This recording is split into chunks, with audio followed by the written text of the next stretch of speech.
vocês a cada palavra de amor que falar.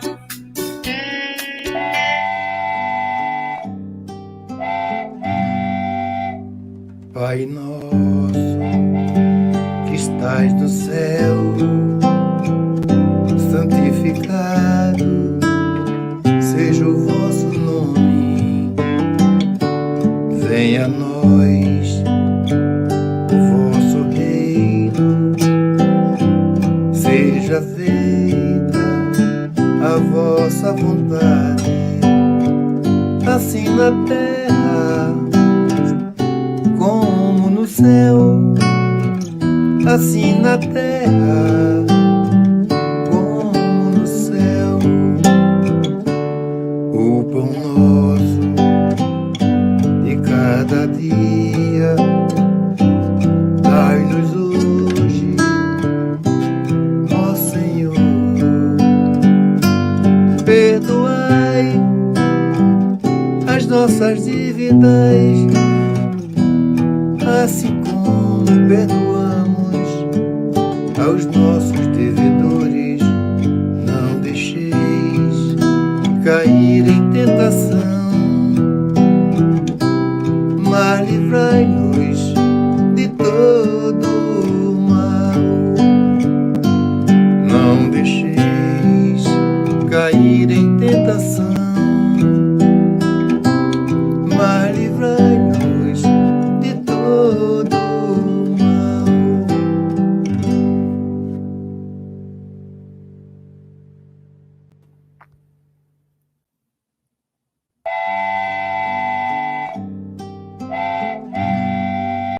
Everyone, welcome back to another series of talks promoted by the United States Spiritist Federation.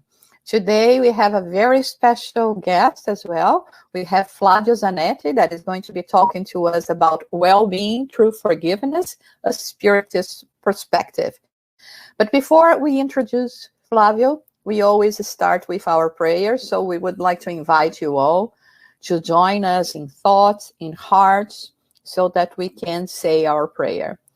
And we elevate our thoughts to our Heavenly Creator, asking for guidance and protection, that we may, through this work, learn the importance of forgiving, the importance of embracing each other, to live more in fraternity.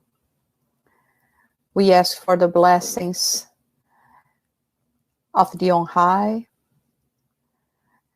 and for the protection of the benefactors that have been guiding us in this work. Amen.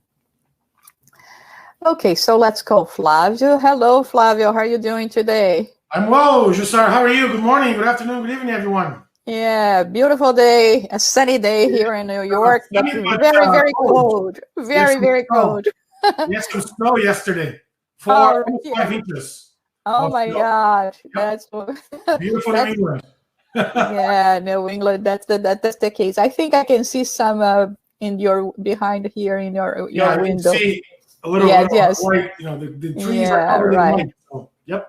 Yeah, and happy Halloween for you and all your girls and everyone, okay? So let me introduce Flavio. Flavio Zanetti is an avid Spiritist student and tireless worker and speaker for the Spiritist movement in the United States and abroad. He worked in different positions for the Allan Kardec Spiritist Society of Massachusetts, acted as the program's director for the United States Spiritist Federation, translate books, articles, and course materials for the Spiritist magazine and various other publications, and helps as simultaneous translator for Spiritist events nationwide.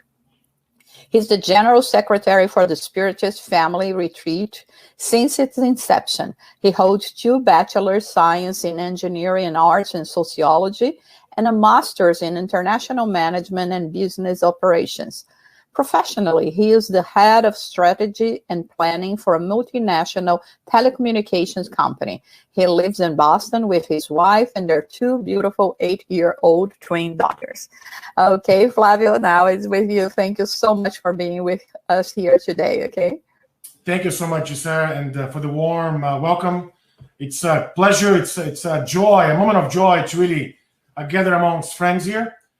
We have a very special topic that we're going to cover this morning. For those of you following us live, for those of you who are going to follow us later on, right? Good afternoon, good evening, wherever you are, wherever you may be. And what we're going to be covering here is really an approach or a Spiritist perspective on forgiveness, right? And the topic is forgive more and live better. But before we start, we also like to keep our thoughts raised to our really higher spirits. May they be with us, right? This moment, really embracing our hearts, bring our minds to peace, and really helping us really achieve or gather the knowledge or the wisdom that's really being brought to us by Jesus' gospel, right? By the way that we look at the Jesus gospel through the lens of Spiritism. So, forgive more and live better. Notice that I didn't really say forgive more and live healthier, or forgive more and live more peaceful lives, right? So this idea that the hypothesis or the idea that we're building this morning around forgiveness and better lives, right? So what is it to live better? What is well-being, right? Can we translate forgiveness with well-being? Can we translate forgiveness with happiness? If you look at the definition of well-being, it's this state of being happy, healthy, prosperous, right? It's really understand the way that you look at our lives with this dynamics of everything that it's in its place, right? So we have, a life, a situation, a position, a place that we live in society, and everything seems to be in their places, right? This is the whole idea of well-being. Well-being when it comes to our health, well-being when it comes to our, our possessions, our professions, our work, our family, our friends, our churches, our Spiritist center, whatever it is, every institution that is part of our lives, right? We consider that relationship healthy, right? And that's really the idea of well-being through forgiveness, meaning the more we forgive, the better we become, folks, right? And this is the argument that I'm raising this morning. So let me just define forgiveness so we all, are starting from the same, a starting point, right? So forgiveness is the act of giving pardon for a remission or an offense, right? A debt. So we need to absolve a debt, right? It's to give up all the claim or an account of, or to really seek for revenge and all those things, to seize all those resentments that sometimes we feel when somebody does, or somebody, provides something that we're not really think it's fair, right? And then if we can really tie the word forgiveness with its etymological, meaning, right? For plus give, right? Or from Latin, perdonare, which means to give beyond, right? To give back beyond what we were given, right? So really to forgive, it's to donate ourselves beyond what we're capable of, right? That's the whole idea or the whole meaning of forgiveness. So let me move on here with the story so we can start with an example, right? So allow me to share with you a story that happened right in the beginning of the 20th century, right? And this is what we know the history talks to us. It was the very first genocide in human history, where 1.5, approximately 1.5 million Armenian people were decimated by the Ottoman Empire, right? So some folks even call it the Armenian Holocaust, right? Or the Armenian Holocaust.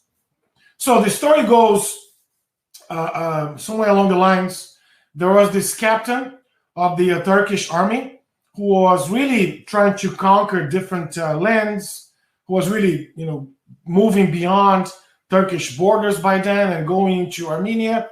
And really, in this particular example, he goes up to the mountain, a very, important mountain, and there used to live a family of two, a countryman, a couple, right? And their two daughters.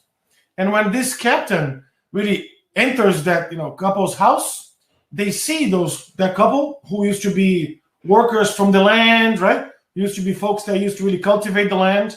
But there was a very strategic position for the Turkish Empire to have good visibility, right, into the overall valley, right? That they were, making strides towards conquering, Armenia, right, back then. So in this situation, the captain made, atrocities in that family. He entered their house. He looked at the couple without even paying attention to what they were doing and everything else. They just, killed their couple, right, point blank, right? They raped one of the daughters, right, and she ended up getting killed, right? And then the other daughter, they threw that to the soldiers who abused her, and then because she was still alive, he took her to be his sexual slave for 5+ more years after that. Eventually, that young lady, that young woman, was able to escape from the oppression of that captain, and as she escaped, she continued on her life, right? She came across Christianity, she came across Jesus' teachings, and then she became a nurse. She went to school, nursing school, to really, help others and have a profession, right? So fast forward, a few more years, the war was almost coming to an end, and then she was working in this very, prominent hospital, right, where we know today as, Istanbul. And in this hospital, right, one of the generals that comes in with very, a lot of wounds. He was very injured. He was really injured in the battle. And he comes with a lot of ulcers in his body, all over his body. A lot of these ulcers were in very, decomposition state already. He was in really bad shape. We can see that, right? Then when he enters the hospital, they talk to the nurse practitioner or the chief nurse of that hospital. The army asking, we need somebody that can really take care of him almost 24 hours a day, because if not, the general's going to die, right? They argue with the chief nurse. And she said, I have the right person in mind. She's the most caring nurse that we have here, and I'm sure she'll do a great job for you, sir, or for the general here. So fast forward, that nurse, the very same young lady, starts taking care of him. Takes care of him to a condition that, it's the best possible condition, that what the folks thought would have caused him to really pass away, she was able to reverse the situation and really take good care of him for the next few months, to the point that he was fully recovered. She almost lived in a hospital side by side to the general to make sure that he had all the care that he needed to not really succumb to the injuries. Fast forward to a few months, right? The general is almost getting dismissal from the hospital. He goes to the nurse, the chief nurse, and says, nurse, I'd like to thank you, because without the care of this hospital, I wouldn't be alive, right? And then the chief nurse said, well, don't thank me. You should thank so-and-so, because she was the one that helped you, right, recover from all your injuries, because you were in really bad shape, as you can imagine, right? So let me talk to her, he asked. And then he goes to talk to her, and then he found her, and then they start talking.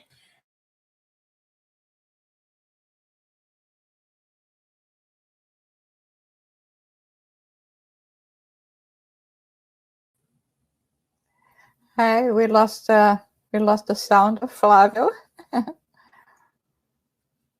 Yeah, please forgive us. We are having a technical problem, and we told you he works in telecommunications. So if there is someone that is going to solve this problem, certainly it's Flavio. So the best thing now is actually for him to restart and come back again. Let's try this again. Can you guys? Okay, welcome back. Can you guys hear me now? Yes, absolutely. I just saw a note that says you're being disconnected. So, oh, what happened? Yeah. So, anyways, following back to the story. Apologize for the technical difficulties there, folks. So, when the general now comes to thank the nurse, they start having a conversation, and then she really realizes that she, of course, the voice comes back to him. Her voice comes back to him, and he realizes, oh, have we met before? And then she goes, yes, sir, we have. Before you came to the hospital, we have met. And then her tone of voice really pushed him back all the way to that event, that atrocious event that he had committed. And then he asked her, why did you keep me alive? Why did you just let me die? And she answered very eloquently, right? Opening her arms, saying, because that one that I follow, right, Jesus, told me to forgive no matter what. I'm going to repeat that, right? Because the one who I follow, right, making, a gesture to Jesus, right, told me to forgive no matter what. So, folks, here we have a very, a strong example of an unconditional forgiveness, which, by the way, the Pastor Brian Zand describes that very well in this book called Unconditional or Radical Forgiveness, right? The call of Jesus to radical forgiveness. And, of course, when we look at an example like this, okay, what is he telling us? What is he asking us to do? Should we wait until a very difficult situation like that happens to our lives for us to forgive? Is that the call to action here? No, of course not, right? The call to action is a lot simpler than that. It's for us to really pay attention to the message that we got from Jesus, right? So, for example, as he asked us, that's in Matthew chapter 5, verse 48, for if you forgive humans, right, man, their trespasses, your heavenly Father will also forgive you. But if you do not forgive men their trespasses, neither will your Father forgive your trespasses. So the call to action here is, folks, we're all going to make mistakes in our lives, right? Nobody's perfect. We're all going to be at the receiving end of forgiveness, one way or the other. So the call to action here is we have to forgive, because eventually we also need forgiveness. And if we really wanted to be forgiven, once we slipped or once we dropped some balls here and there, we must forgive, no matter what. Okay, Flavio, I know, I get it, but how can I forgive when it hurts so much? I get it. I mean, this is true, right? So, for example, when somebody provides or really commits a wrongdoing to us, and we have that feeling, I mean, it hurts. Of course it hurts. I can't even fathom to come across, to really realize what the nurse has gone through as a young woman. Okay? I can't even imagine what she felt.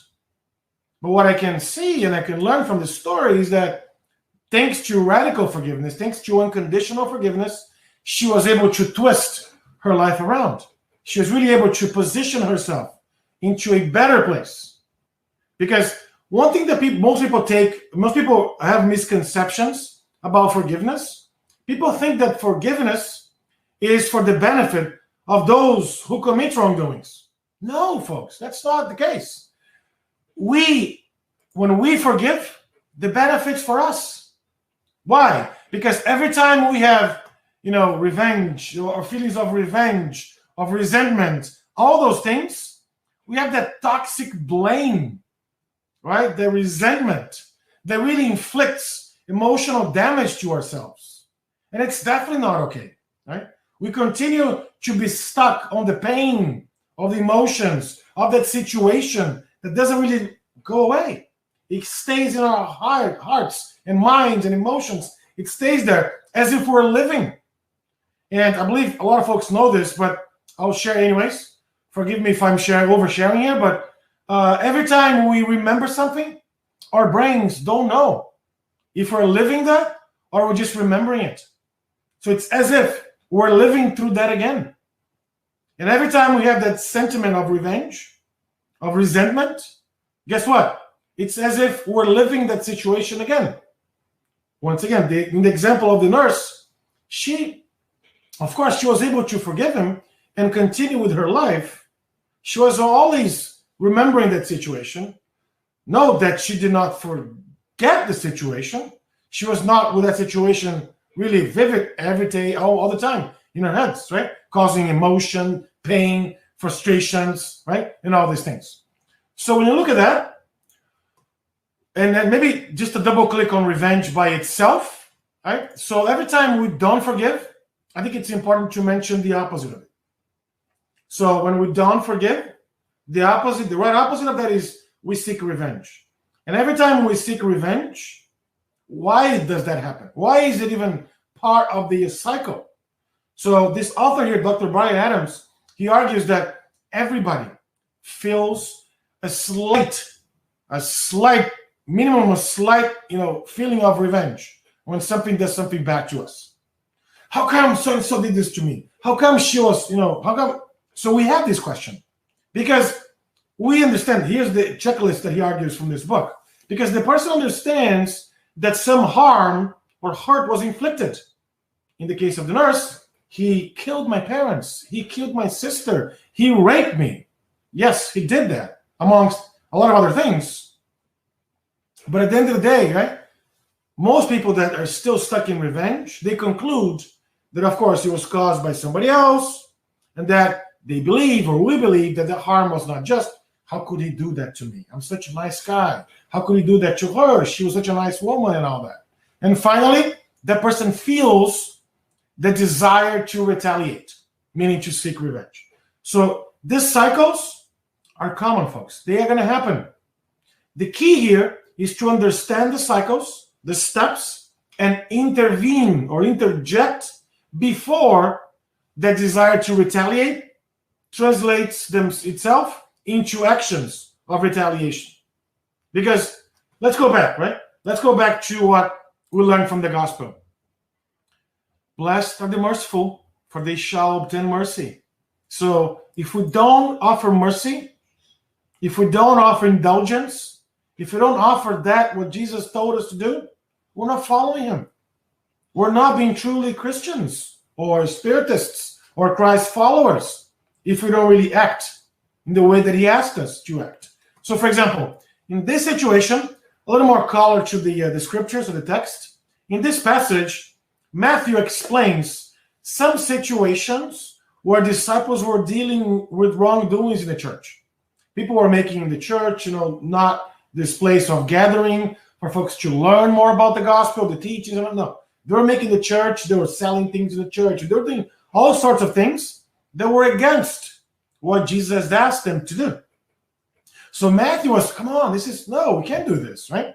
And then he asks, right, Jesus, what do we do here? Because look at these guys. There are a lot of wrongdoings. I see them. They're causing, frustrations. They're causing, again, folks were making a different sense of the whole idea of gathering to learn the gospel. And then, of course, Jesus answered very eloquently by really challenging Matthew's perception, really asking him to think critically. And he says, I quote, if your brother sins against you, go and tell him his fault between you and him alone. If he hears you, you have gained your brother. So Jesus is saying, I get it, but if somebody's doing something to you individually, go and talk to him. So-and-so, what you did hurt my feelings. So-and-so, what you did made me drove some frustrations in me, made me frustrated. What you did really caused a pain. What you did explained how you felt to that individual. And then, if you are the ones doing that, right, ask for forgiveness. Yeah, I'm sorry, man. I didn't mean to say this, and I did. I apologize. Hope you can forgive me. I'd love to move on. Again, try to have a conversation in a way that, yes, we're all the same. We're all making mistakes here and there. But the key to this teaching comes at the end, when Peter asked Jesus and said, Lord, how often shall my brother sin against me and I forgive him? Meaning, how many times do I have to forgive? That's the question. Because in the event like this happening, that happening, all these things, how many times do I have to wait until so-and-so does something bad to me and I have to forgive? And Jesus answered very, very specifically, right? I do not say to you up to 7 times, but up to 77 times. And if you look at the symbology of the number 7 in Judaism, which really means the whole 7 days in a week, 7, stages until the world or, the universe was created. Again, the idea of the number 7 means totality.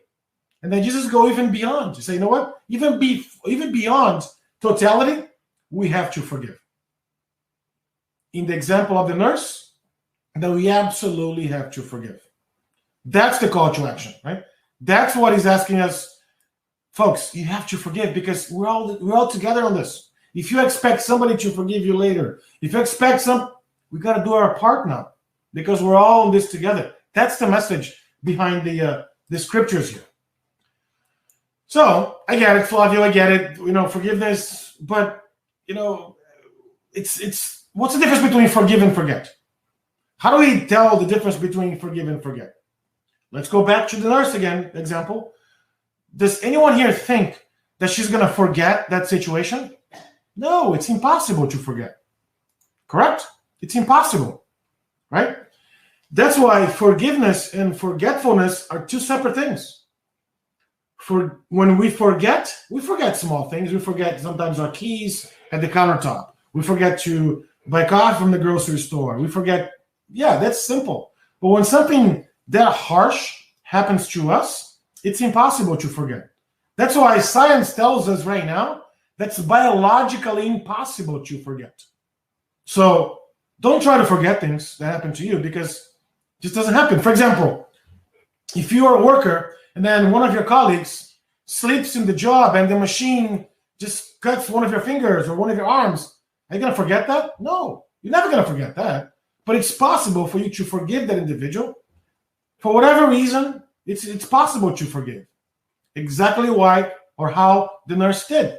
So once again, the forgiveness really benefits all of us who forgive because it gives us that peace of mind, that emotional balance that's so hard to find these days. And as Joanna the Angelus, the spirit guide, talks about mental clarity. And mental clarity, if you look at the psychological definition of that, it's that state of emotional and psychological well-being in which a person is able to use his or her cognitive and emotional capabilities in order to function in society and also meet all the needs from an everyday life. Meaning, without mental clarity, we can't function as human beings, folks. We can't function. We can't really operate with our own commitments, with our own duties, our own right. We just can't make sense of things. And if we don't forgive, that impacts our mental clarity. Because as opposed to really looking at our responsibilities, we're going to go back and be stuck in that situation where we did not forgive. Did you find the connection there? So the more we forgive, the more mental clarity, emotional balance, and peace of mind are going to be present in our lives. That's the message that Joanna the Angelus suggests. Well, let's fast forward to 2020, which has been a very difficult year, very challenging for many, many reasons. And there's something that I like to bring, which is the idea or the concept that forgiveness sometimes is seen as a weakness. Why did you forgive him? Are you weak? You shouldn't do that. You should just go back and tell why you. So there's a difference between trying to come to grips or trying to really make sense of the situation, expressing one's emotions, frustrations, everything else, versus being or seeing forgiveness as an act of weakness. Allow me to explain by leveraging or by using, right, one of the texts that the Spirit Manual brings us. Folks, it's important to mention that we're not always the real victims. Let me repeat that. We're not always the real victims. We may have induced others through some unclear behaviors to act against us. Therefore, turning us to the courts of divine justice as being the real authors of such crimes that we undoubtedly lament committing. It's like when if you're a parent or if you have kids around you, one of your kids comes to you and says, Daddy, so-and-so just did something to me. Oh, really, my dear? Can you tell me what happened? What was the situation? What did you do to her so she'll do something like this to you? That's the first question that we ask to our kids. Fast forward to us as adults. But remember, right? We're still kids in our spiritual, evolution. Meaning, from a moral evolution, spiritual evolution, we're still not there yet. Everybody agrees, right? We still have a long way to go. And if we are not there yet, we're acting as if we see our children acting. right? Meaning, we may have done something to that person, so that person committed something to us. Of course, in the example of the nurse, we don't know. But then thanks to Spiritism, that explains to us the present and the past causes of afflictions. Meaning, everything that happens to us, there's a reason. Or as Albert Einstein used to say, God doesn't play dice. I'm sure folks will agree with that nothing happens by quote-unquote accident or by mistake. Meaning, if we're in that situation, there's something to be learned from that situation. So we may have, in the past, either this life or a previous one, may have induced others to commit those things. We may have a portion of responsibilities there, portion of responsibility there that may have induced others to do these things to us. So we've got to look into that with a different perspective. And you're going beyond, if tomorrow we were in that person's shoes, how can we guarantee we would not be doing this exact same thing as that person did? And even beyond, if we did, wouldn't we like to be forgiven? I believe we are. I believe we do. And by willing or by really expecting that forgiveness, we must absolutely forgive folks. And that's why there's an intrinsic power of forgiveness that most people don't realize. When it comes to that power of forgiveness, then there's much more than just a benefit for those of us forgiven. Yes, it's there. There's a benefit of that. There are healing effects of forgiveness. Forgiveness is connected to our moral and spiritual progress, as we mentioned. The importance of forgiveness goes beyond the realms of spirituality and religion alone. And that's why we're going to really look into the next couple of slides here. Let me start by suggesting or by asking, right? If we don't forgive, what happens? We carry that baggage of bitterness that's very toxic. And that's the study that this medical doctor, Dr. Fred Luskin, has done. His research was done between 1997 and 2002. So 5 years of study, over 2,000 patients. This book was published in 2003. It's still a bestseller. And he really talks about a proven prescription for health and happiness, which is forgiveness. The more we forgive, the healthier we live. For example, he even concludes in his research, 70% decrease in the feelings of emotional hurt, 13% decrease in long-term anger, 27% decrease in physical stress symptoms like headaches, backaches, sleeplessness, upset stomach, and a couple of others. 34% increase in goodwill towards the offender. So, folks, he's arguing here that there's a huge benefit, huge medical benefit of forgiveness. There's a connection between health and forgiveness. The more we forgive, the healthier lives we live. That's exactly what he's suggesting. So, that suggestion is an interesting one because most people don't see it. So, Flavio, you're telling me that the more I forgive, the healthier I'm going to live? Yes. The more we forgive, the healthier lives we are going to live. That's what this Stand for Forgiveness program or research talks to us about. So there's a huge benefit of forgiveness with our health, or the health of our bodies and so forth. Remember, the beginning, our hypothesis was the more we forgive, as we learn forgiveness, the more we forgive, we're going to live. It's going to really drive more well-being. And well-being, when it comes to forgiveness, or when it comes to a health to our own physical bodies. That's exactly what Dr. Luskin is here suggesting. Okay? So, a little more on that. There's another research that was published by Harvard Medical School. This one was published by Dr. Benson.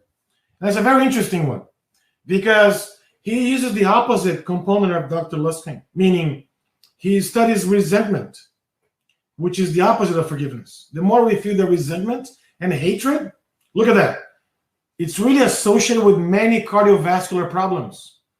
For example, high blood pressure, obesity, and we can name a few, right? So he connects the power of biology, of belief, the power of really our bodies responding to an act that was originating in our minds.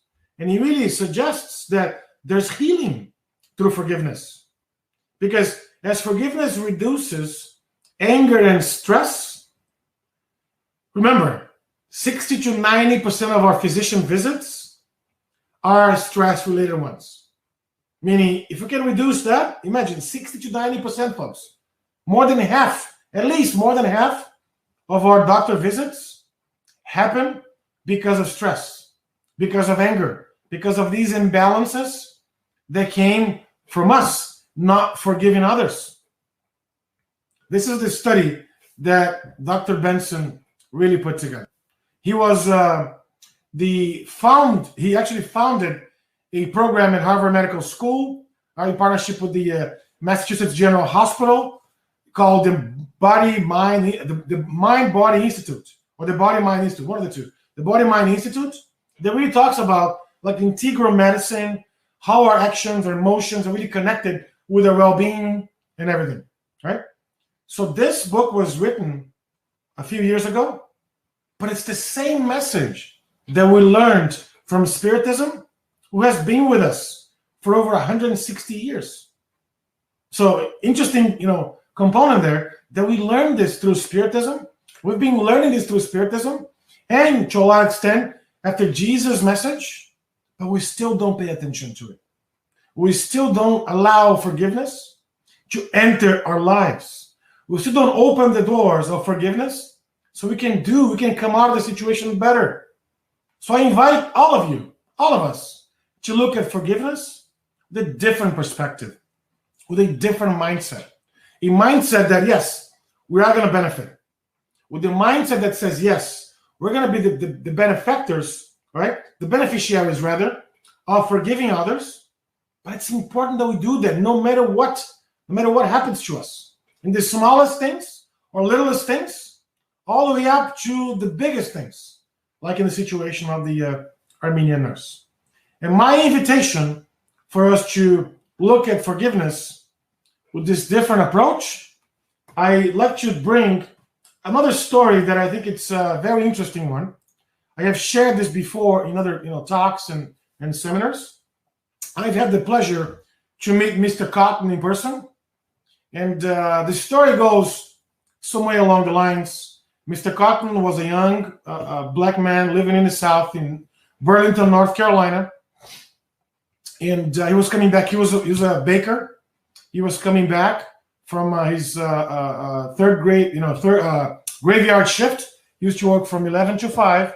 So he was coming back from work, walking back to his house, when the police arrested him. So the police arrested him, cuffed him, put him back of the car, and took him to the station. And he was booked by raping Jennifer Cotton, and a crime that he did not commit. A crime that he did not commit.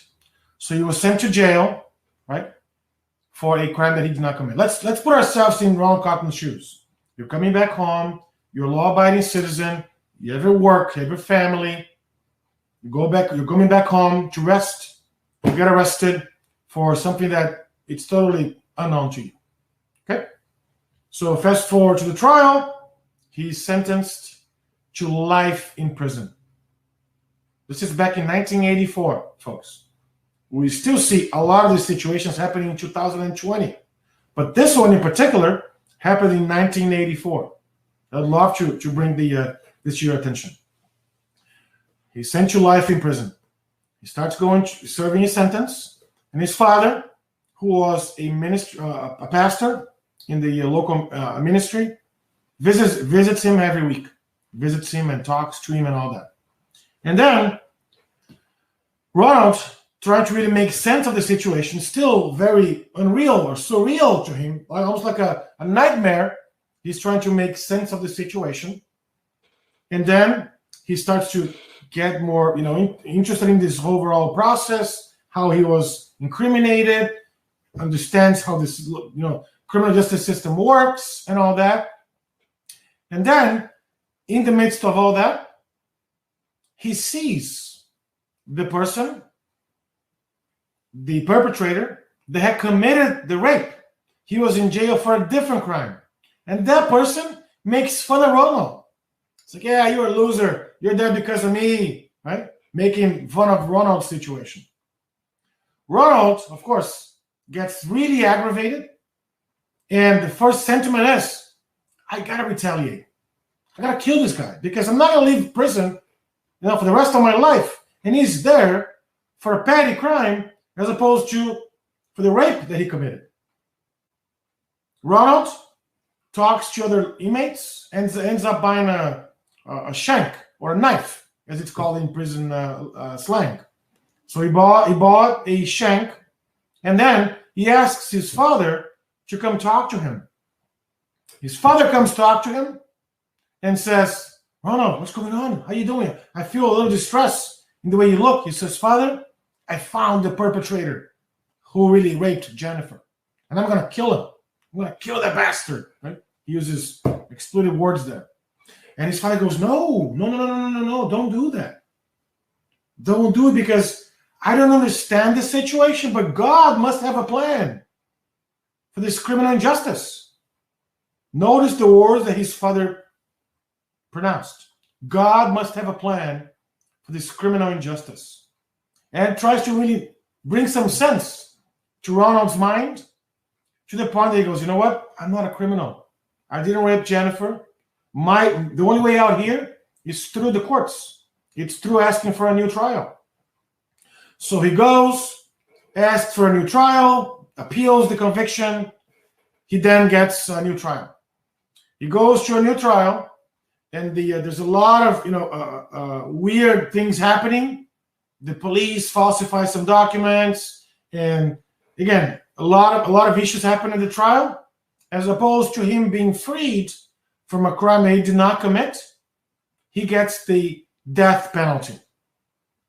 He's sentenced to be executed by the state of North Carolina. And then, almost like a cold water shower happened. He's really, totally collapsed. His father, once again, Ronald, remember, God must have a plan for this. Don't lose hope. Don't ever lose hope. Because Jesus that we follow is always by our side.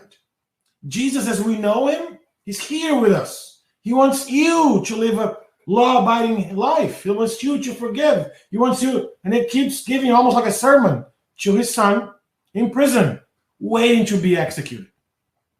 Okay? So, we fast forward 12 years. Ronald was finally freed from the accusation, thanks to the DNA, evidence, thanks to the Innocence Project, which is a nonprofit that really tries to find wrongdoings in the criminal justice system, and he gets exonerated. Ronald gets exonerated, and the first thing that he says to his lawyer, I would love to meet Jennifer. His lawyer goes, well, why do you want to meet her? She was the one who put you in that situation. I want to meet her because from what I understood, she was a young woman. She was by herself in her apartment. She was in college back then. She didn't really know much about the situation. And she was forced to pick me in the lineup, and I ended up being incriminated. I want to just talk to her. I want to hear from her what really happened.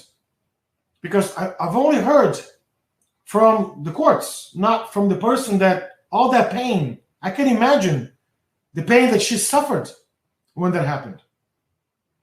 So Jennifer, also would like to meet him. And then her lawyer said, no, I don't think it's a good idea. You took 12 years of the guy's life. Of course, you didn't intend to, but this is what happened. I don't believe it's right. So both lawyers did not want them to meet.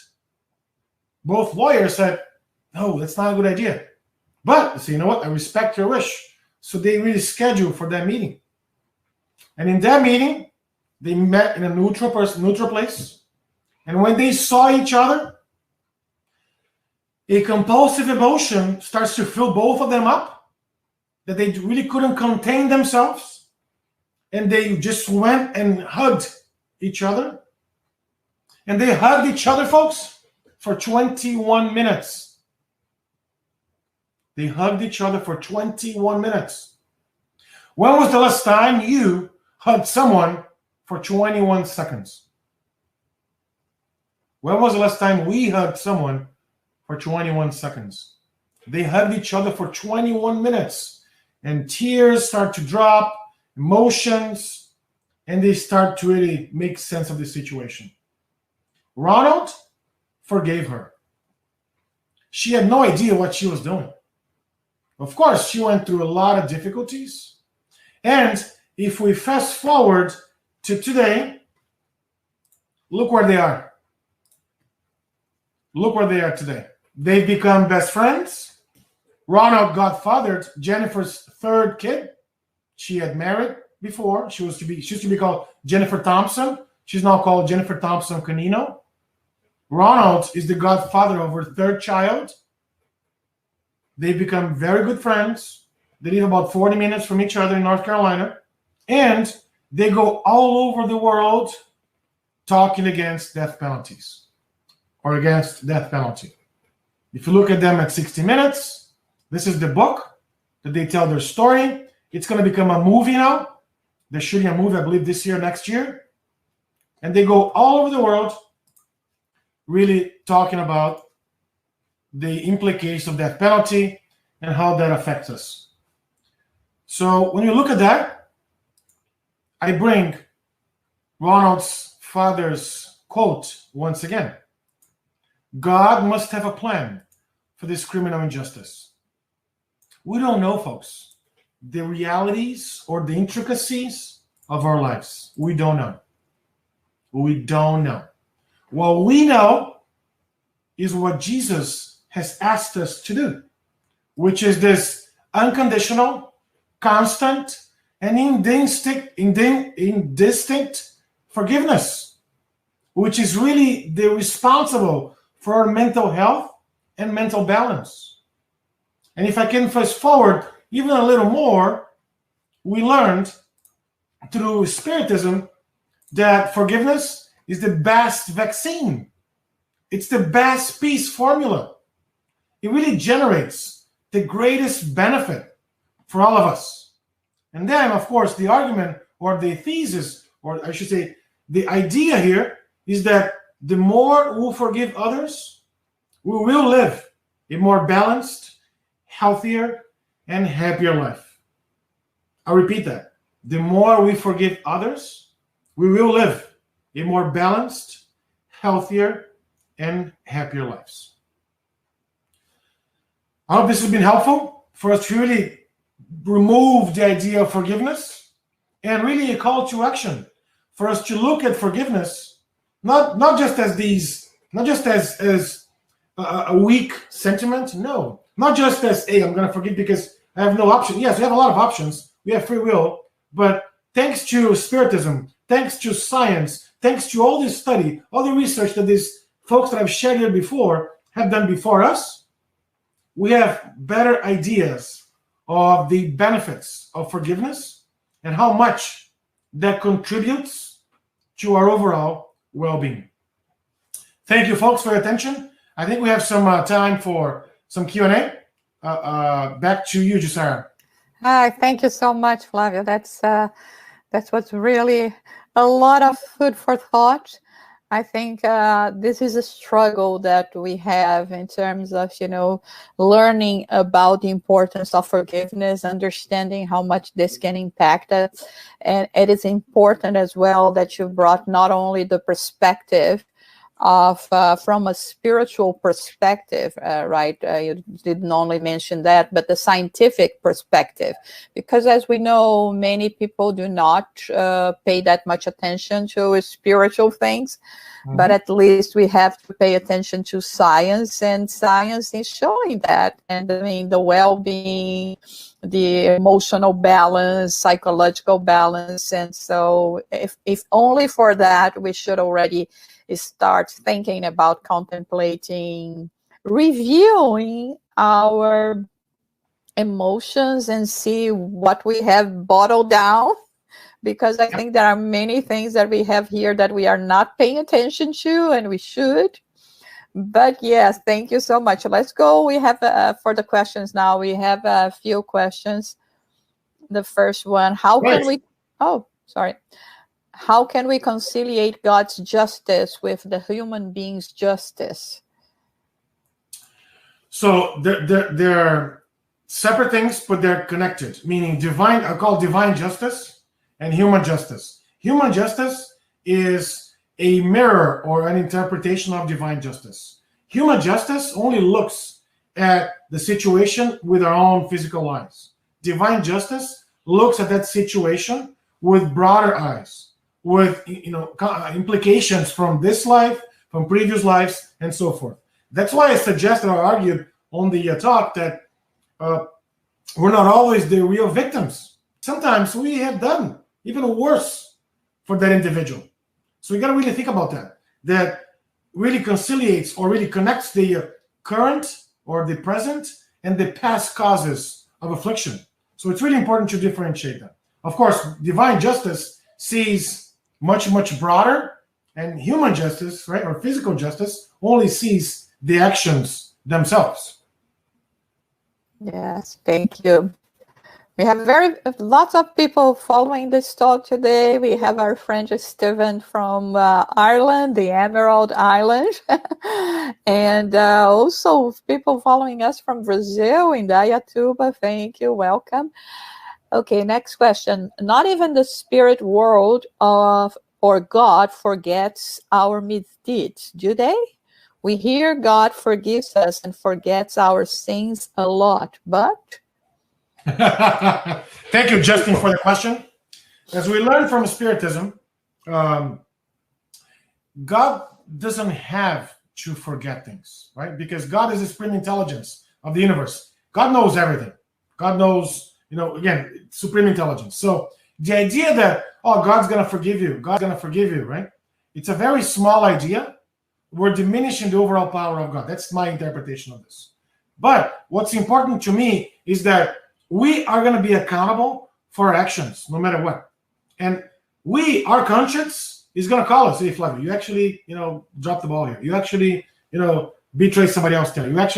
We're going to see that, because as we evolve, as we progress, we look at those things as some sort of anchors that are really keeping us stuck, right, in the lower zones. So as we like to progress, as we like to move forward, as we like to really evolve, we got to remove those anchors. And the only way to remove those anchors is to really be accountable for our misdeeds, to be accountable, responsible, and really make amends to...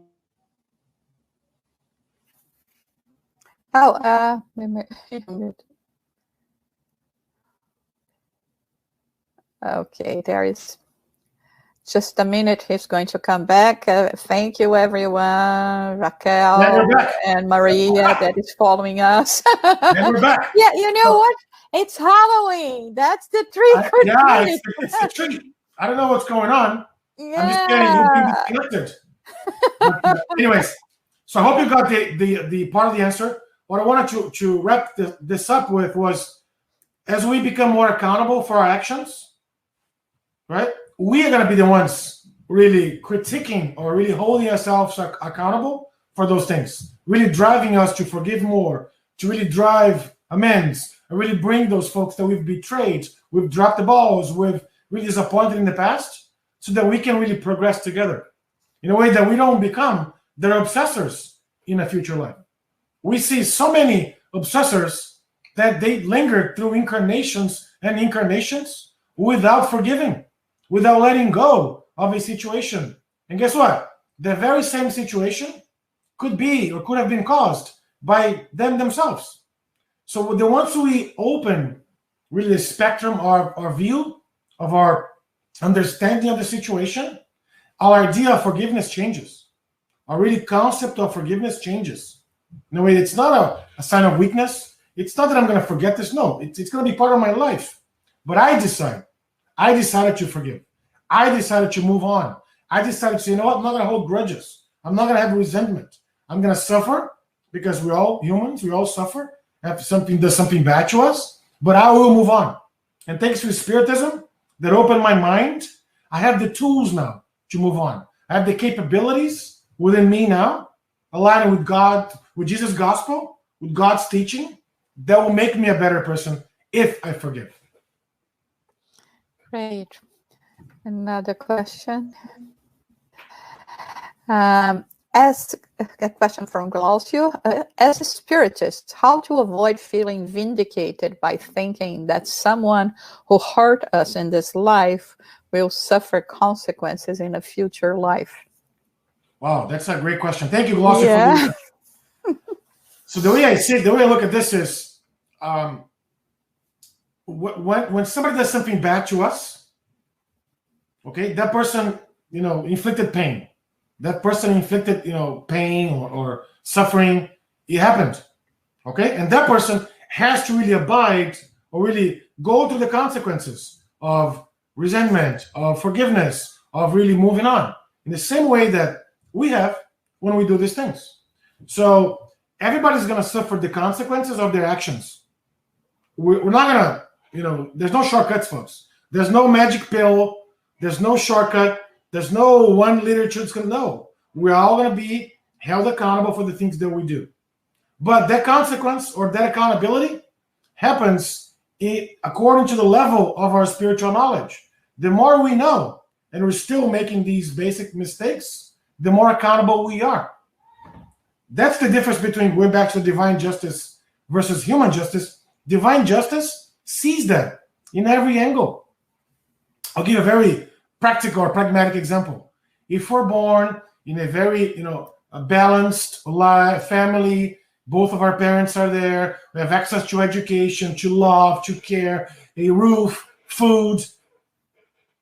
We have this great life, and if we make a mistake, it's not going to be the same consequence as if we come from broken families, from the slums, and this without food, without education. It's going to be, everybody's going to be really held accountable based on their understanding of the world of life overall, based on our, spiritual evolution, so to speak.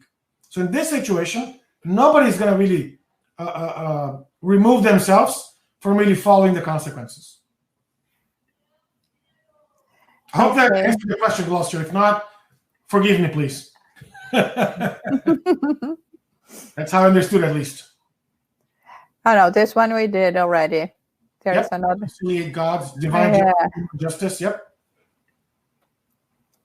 Is it enough not to hate? Should we also exercise forgiveness? Great question. It is not enough not to hate. Because if I quote Jesus, if anyone forces you to go 1 mile, go with them 2 miles.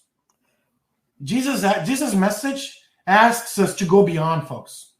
The gospel asks us, Christ followers, to go beyond what's being asked by society out there. For society may be enough not to hate. But guess what? If you don't forgive, you're going to feel all that resentment, all that anger, all those physical pains that we've described here before, all those imbalances that's going to cause you more doctor visits, more stress, high blood pressure, obesity. All those things are going to be the consequences of you, of us, not forgiving. So if we want to live well-balanced lives, we have to go beyond us, not just hating, but forgiving instead. Thank you. Is it okay if we manage to forgive only at a certain point and not being able to forgive everyone? Is it okay if we manage to forgive only at a certain point? So the way I understood the question is, nobody's at the same, emotional level, the spiritual level. Sometimes we can forgive things that are very harsh. Sometimes we're not ready yet. So we need to really, some sort of digest those emotions. That's exactly what Dr. Brian Adams talks about in his book, because he says we might not be able to forgive right away, but everybody's able to forgive with time. So time is a huge tool that's at our fingertips, aligned with what we learned from Spiritism, aligned with what we learned from the science, the research. We're going to be able to forgive, no matter what, everyone in the future. Are we there yet? We might not be there yet.